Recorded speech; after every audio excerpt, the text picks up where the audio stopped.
সংস্কার কোনো নতুন ধারণা নয়। কেউ যদি দাবি করে যে আমরা এই সংস্কারের দাবি নিয়ে এসেছি, সেটা ভুল। সংস্কার একটা চলমান প্রক্রিয়া, প্রতি মুহূর্তেই সংস্কার হচ্ছে, সেই সংস্কারের ধারা চলতে থাকবে। সেই জন্য তো নির্বাচন বন্ধ হয়ে থাকতে পারে না। সেই মুহূর্তে তো দিনের পর দিন আমরা একটা অনির্বাচিত সরকারের হাতে দেশ চালাতে দিতে পারি না। সে কারণেই নির্বাচনটাকে তাড়াতাড়ি চাই।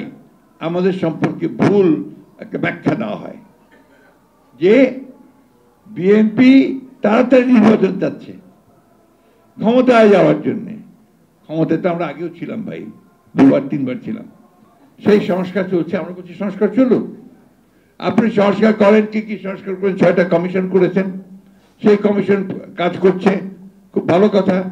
এই কমিশন কাজ করছে, কাদের সঙ্গে কাজ করছে?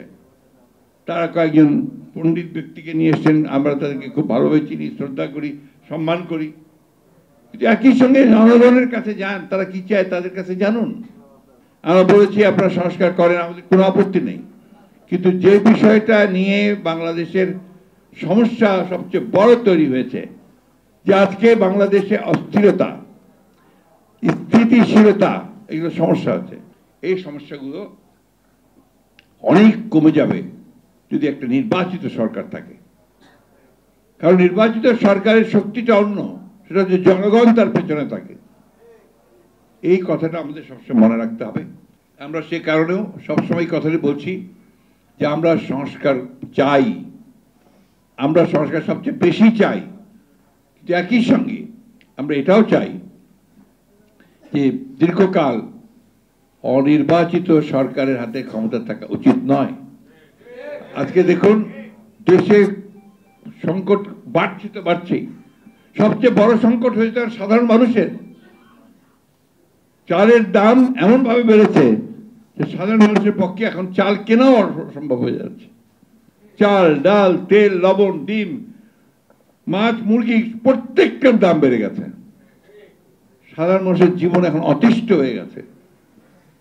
এটার দিকে কিন্তু তাদের কোনো খেয়াল নেই, কোনো কমানোর দিকেও তারা কাজ করছে না। কিছু বলে এত তাড়াতাড়ি তো সব সম্ভব না। আরে আমরা যারা কিন্তু আমরা তো উদ্যোগটা দেখতে চাই, কি কি ব্যবস্থা নিচ্ছে সেটা দেখতে চাই।